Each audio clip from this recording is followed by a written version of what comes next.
नमस्कार विद्यार्थ्यांनो, स्वागत करतो मी तुमचं ब्रिज कोर्समध्ये. इयत्ता 9वी विषय इंग्रजी आणि आपण बघतोय ऍक्टिव्हिटी नंबर 17 प्रोवर्ब्स. आता प्रोवर्ब्स म्हणजे म्हणी, हे सगळ्यांनाच माहिती आहे. ओके, त्याच्याबद्दल काही वेगळं सांगण्याची गरज नाही मला. But still what are our learning activities काय आहेत आपल्या, बघूया. By the end of this lesson the learners would be able to, लेसनच्या शेवटी लर्नर्सला हे कळेल काय. First, to understand proverb with the help of examples provided. जे एक्झाम्पल्स तुम्हाला दिले जातील त्या एक्झाम्पल्सच्या मदतीने तुम्हाला हे प्रोवर्ब्स इथे कळतील. Second, answer the questions asked before, while and after reading. तुम्हाला जर काही प्रश्न विचारले तर त्याचे तुम्ही उत्तरे द्या. अगोदर द्या, नंतर द्या, प्रोवर्ब्स ऐकताना द्या. तुम्हाला प्रश्न पडले ते देखील विचारा तुम्ही. Whatever you feel so. Instruction for teacher, parent and facilitators. तुम्हाला मी एक इन्स्ट्रक्शन आहे. Use familiar picture to explain different proverb. वेगवेगळे पिक्चर्स तुम्ही त्यांना दाखवा ज्याच्यावर प्रोवर्ब्स लिहिलेले असतील आणि त्याच्यावरनं त्यांना त्या प्रोवर्बची आयडिया येईल. तुम्हाला असे पिक्चर्स ऑनलाईन खूप सर्च केले तर खूप भेटतील. Next, instruction for students. Students तुमच्यासाठी काय इन्स्ट्रक्शन्स आहे बघा. Look at the picture carefully. जे चित्र तुम्हाला दाखवलं जाईल त्या चित्राला तुम्ही व्यवस्थित बघा पहिल्यांदा, म्हणजे समजून घ्या. Try to answer the questions asked before. जे प्रश्न तुम्हाला त्याच्यावर विचारले जातील त्याच्यावर तुम्ही उत्तर व्यवस्थित द्या. किंवा प्रोवर्ब सांगताना विचारला जाईल किंवा त्याच्या नंतर विचारला जाईल त्याच्यावर तुम्ही प्रश्नाचं उत्तर व्यवस्थित देण्याचा प्रयत्न करा. लर्निंग ऍक्टिव्हिटीमध्ये बघा आपल्याला काय बघायचंय. Teacher explains how we use proverbs. आपण प्रोवर्ब्स कशा पद्धतीने वापरतो हे तुम्हाला सांगतील. Tell some of the popular proverbs. काही पॉप्युलर प्रोवर्ब्स आहे ते तुम्हाला याच्यात दिलेलेच आहे ह्या ऍक्टिव्हिटीमध्ये, ते पण तुम्हाला कळतील. आणि एक्झाम्पल्स त्याचे काय काय हे पण तुम्हाला या ऍक्टिव्हिटीमध्ये कळणार आहे. पहिल्या ऍक्टिव्हिटीमध्ये बेटर लेट पहिला आहे. Better late than never. Better late than never. Late झालं तर चालेल पण करायचंच नाही असं करू नका. म्हणजे अर्थ काय होतो बघा. It is better for somebody or something to be late. एखाद्या गोष्टीला तुम्ही उशीर केला, कोणी उशीर केला तर चालेल. दॅन नेव्हर, पण ते न करणं. To arrive or to happen, पण त्या ठिकाणी कधीच न जाणं किंवा न ती गोष्ट घडूनच न आणणं, ही गोष्ट मात्र चुकीची आहे. It is better to do something late than to not do it at all. एखादी गोष्ट उशिरा केली तर चालेल पण ती न करणं हे मात्र चुकीचं आहे. It is better to arrive late on to an event than not to show up. एखादा कार्यक्रम आहे तर त्या कार्यक्रमाला जर तुम्हाला वाटलं की उशीर झाला तर उशीर झाला तरी सुद्धा तुम्ही तिथे जा, पण तिथं न जाणं, स्वतःचं तोंडच न दाखवणं हे मात्र चुकीचं आहे. त्याच्यासाठी दोन पिक्चर त्यांनी दिले बघा. Better late than never. Better late than never. Better late than never एक कासवाचं चित्र आहे, एक स्नेलचं चित्र आहे. दिसतंय तुम्हाला. आता all of us have been waiting for you for 2 hours but better late than never. आम्ही तुझी केव्हाची वाट बघतोय 2 तासापासून, पण ठीक आहे लेट आला न येण्यापेक्षा तू आला तर सही, आपण हे मान्य करतो. I know that it took me weeks to send the letter. मला माहिती आहे मी बरेच आठवडे घेतले तुला हे लेटर पाठवण्यासाठी. बट परंतु बेटर लेट उशीर झाला, बट दॅन नेव्हर पण पाठवलंच नाही असं केलेलं नाहीये. सेकंड बघा. An apple a day keeps the doctor away. An apple a day keeps the doctor away. या म्हणीला शब्दशः घ्यायचं नाहीये. याचा अर्थ बघा काय. Meaning basically the phrase is not meant to be taken literally. जसं मी तुम्हाला म्हटलं शब्दशः अर्थ घेऊ नका. The idea this proverb is expressing is that eating healthier can help to keep the doctor away. जेवढं तुम्ही हेल्दी खाल तेवढं तुम्ही डॉक्टर पासून दूर राहाल असं या म्हणीचा अर्थ आहे. म्हणजे ऍपलच खा असा अर्थ होत नाही. हे बघा इथे चित्र दाखवले तुम्हाला. An apple a day keeps the doctor away. समजतंय. अर्लियर याच्यावर एक एक्झाम्पल त्यांनी सांगितलंय. Earlier Suman was not ready to eat apples. सुरुवातीला सुमन ऍपल्स खायला तयार नव्हती. But now when she had to eat a lot of medicines, आणि आता तिला खूप मेडिसिन्स जेव्हा खायची वेळ येते, she understood the meaning of the proverb, आणि त्यावेळेस मात्र तिला त्या प्रोवर्ब म्हणजे ह्या म्हणीचा अर्थ कळला. काय म्हणे? An apple a day keeps the doctor away. समजतंय तुम्हाला? अजून एक एक्झाम्पल दिले त्यांनी ह्याच्यावरच तुम्हाला. आशा हॅज अ फ्रेंड. आशाला एक मैत्रीण आहे किंवा मित्र आहे. हू रेअरली गेट सिक. कधीतरी आजारी पडता. अँड वेन शी डज, आणि जेव्हा ती आजारी पडते, शी हँडल्स इट वेल, आणि ती त्याला व्यवस्थित सामोरं जाते. सो आशा आस्कर, म्हणून आशाने तिला विचारलं, how are you so healthy? तू एवढी हेल्दी कशी आहेस? वेल, त्यातली काय म्हणते, हर फ्रेंड सेड, ती म्हणाली, ॲज द सेईंग गोज, जसं असं म्हटलं जातं, an apple a day keeps the doctor away. मग त्यावेळेस ती काय म्हटली आशाची मैत्रीण, an apple a day keeps the doctor away. I drink plenty of water. मग नंतर ती म्हणते, I drink plenty of water. मी बऱ्याच प्रमाणात पाणी पिते. I eat fruits. मी फ्रुट्स खाते. अँड व्हेजिटेबल्स, आणि पालेभाज्या सुद्धा खाते. ड्युरिंग द वीक, आठवड्याभरात मी ह्या सगळ्या गोष्टी खाते. And I make sure to get enough sleep, आणि त्याचबरोबर मी मुबलक प्रमाणामध्ये झोप पण घेते. पण ही सगळी गोष्ट सांगण्यासाठी, म्हणजे मी पाणी पिते व्यवस्थित प्रमाणात, फ्रुट्स खाते, व्हेजिटेबल्स खाते, आणि मुबलक प्रमाणात झोप घेते, हे सांगण्यासाठी तिने कुठल्या फ्रेजचा वापर केला? An apple a day keeps the doctor away. Understood? Third phrase बघा, united we stand, divided we fall. तुम्ही ह्याच्यासाठी एक गोष्ट ऐकली असेल, स्टोरी असेल तुम्ही ऐकलेली लहानपणी. United we stand, divided we fall. एक म्हातारा माणूस असतो, त्याला 4 मुलं असतात, आणि त्या प्रत्येकाच्या हातात तो काठी देतो आणि त्यांना सांगतो ती तोडा, आणि परत तो बंच करतो आणि त्यांना सांगतो की आता हे तोडा. तर त्यांच्याकडनं ते तुटत नाही. It is like that. हे united we stand, divided we fall. It means it is better to stick together. एकत्र राहा. एकत्र राहिले तर तुम्हाला कोणीही त्रास देऊ शकत नाही. We all know that unity is strength. Unity ही काय एक प्रकारची स्ट्रेंथ आहे. Unity is of great value. युनिटीची काही ग्रेट व्हॅल्यूज असतात. In every walk of life. तुम्ही जेव्हा युनिटीमध्ये असाल तेव्हा तुम्हाला त्याचे व्हॅल्यूज कळतील.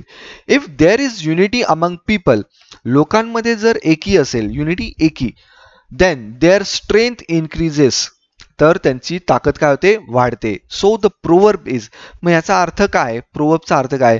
Emphasise the importance of unity. युनिटीचं एम्फसाइज इथे आपल्याला सांगायचं आहे. Use a metaphor of standing to mean success. युनिटीमध्ये आपल्याला सक्सेस भेटतं, हे तुम्हाला इथे दाखवायचं सुद्धा आहे. Use a metaphor of falling to man mean failure. तुम्ही युनिटीमध्ये असाल तर फेल्युअरचे चान्सेस तुमचे कसे असतात? थोडेसे कमी असतात. आता हे तिथे वापरायचे, हे मेटाफर तुम्हाला इथे वापरायचे. State that success depends on unity. Success कशावर अवलंबून आहे? तर युनिटीवर जास्त अवलंबून आहे. मी जर म्हटलं मी एकटाच सगळं करेल तर it is not possible. But unity असेल तर ते it's quite possible. State that failure comes from division. पण हे पण कळलं पाहिजे की फेल्युअर जेवढे तुम्ही डिवाइड व्हाल तेवढे तुमचे जास्त चान्सेस असतात फेल्युअरचे. समजतंय? नंतर हे चित्र तुम्हाला दिलेलं बघा, युनायटेड वी स्टँड, हे आपल्या भारतासाठी खूप चांगलं आहे की वेगवेगळ्या कम्युनिटीचे लोक आपण एकत्र राहतो आणि युनायटेड आहोत. So unity we stand.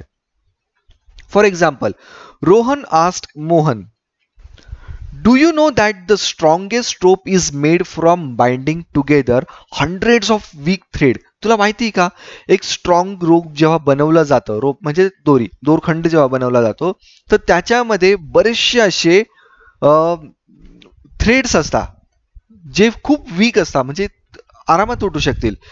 Can can be easily broken even by child. एखादा लहान मुलगा सुद्धा त्याला आरामात तोडू शकतो. वेनेवर आय सी अ रोप, जेव्हा पण मी एखादा रोप बघतो, आय रिमेंबर दिस फ्रेज, तेव्हा मला ही फ्रेज आठवते, United we stand.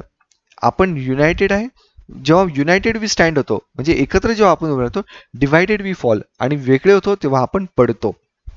Rohan added further, आणि रोहन याच्या पुढे जाऊन काय म्हणतो बघा, a group of wild dogs is known to have overpowered even a tiger.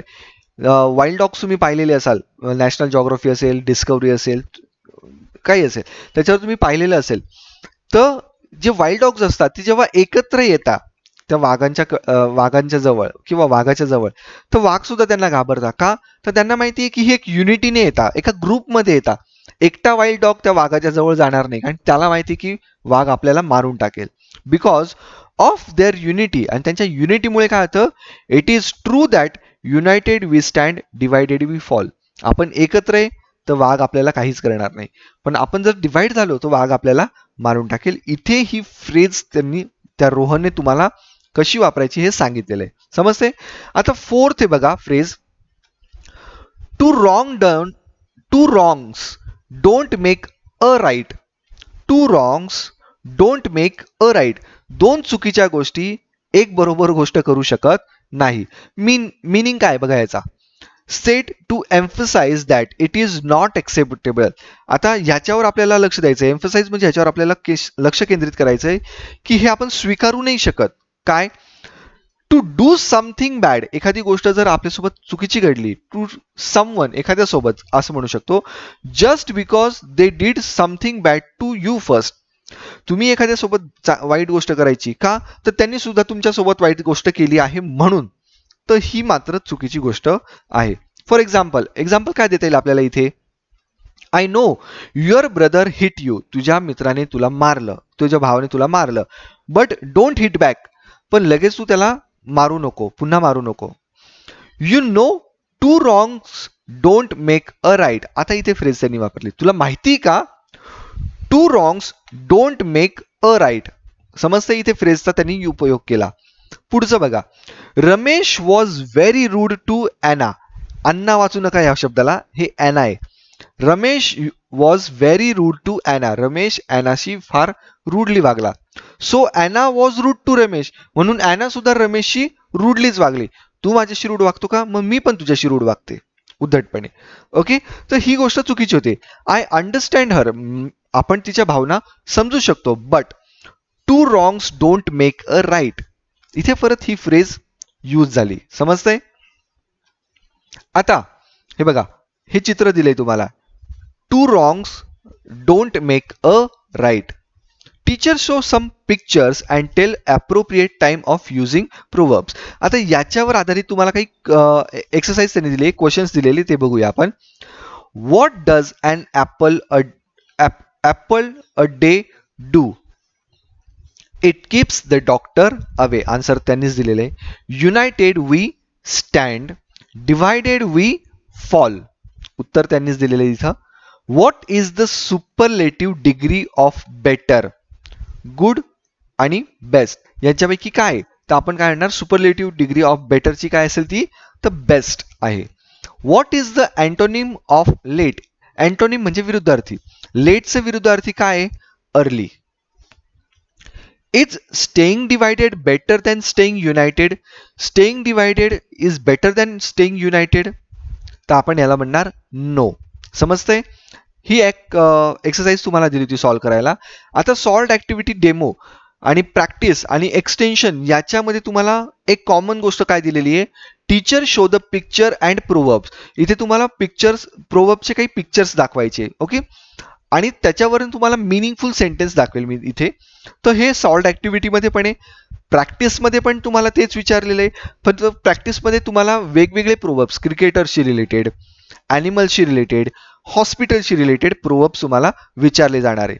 हं, आणि एक्सटेन्शन ऍक्टिव्हिटीमध्ये वेगवेगळ्या ओकेजनला हे कसे वापरायचे याच्याबद्दल सांगितलं जाईल. इव्हॅल्युएशनमध्ये सुद्धा तुम्हाला हेच आहे की तुम्हाला वेगवेगळ्या चित्रांचा वापर करून ह्या प्रोव्हर्बचा अर्थ समजून घ्यायचा आहे. ओके, तर मी तुम्हाला त्या प्रोव्हर्बचं चित्र दाखवतो. इंग्लिश प्रोव्हर्ब्स आहे इथे बघा. Great minds think alike. याचा अर्थ काय? Smart people usually have the same ideas. जे हुशार लोक असतात जनरली त्यांच्या आयडियाज कशा असतात? सारख्या असतात. इफ यू स्नूज, जर तू घोरलास, स्नूज म्हणजे घोरणे, यू लूज, तू हरशील. म्हणजे काय? You have to act fast, म्हणजे जर तुला फास्ट काम करावं लागेल to get what you want. तुला जे पाहिजे त्याच्यासाठी तुला पटापट काम करावं लागेल. Lie down with dogs, wake up with fleas. Lie down with dogs, wake up with fleas याचा अर्थ काय? If you associate with bad or dishonest people, चांगल्या किंवा ज्या लोकांना काही समाजामध्ये किंमत नाही अशा लोकांसोबत जर तुम्ही राहिले किंवा त्यांना त्यांची साथ दिली, bad things will happen to you, वाईट गोष्टी तुमच्याशी घडतीलच. नो पेन नो गेन याचा अर्थ काय होतो? If you don't work hard, खूप मेहनत जर तुम्ही केली नाही, you will never achieve your goal, तुम्ही तुमचं गोल, तुमचं ध्येय कधी गाठू शकणार नाही. व्हॉट्स डन इज डन म्हणजे काय?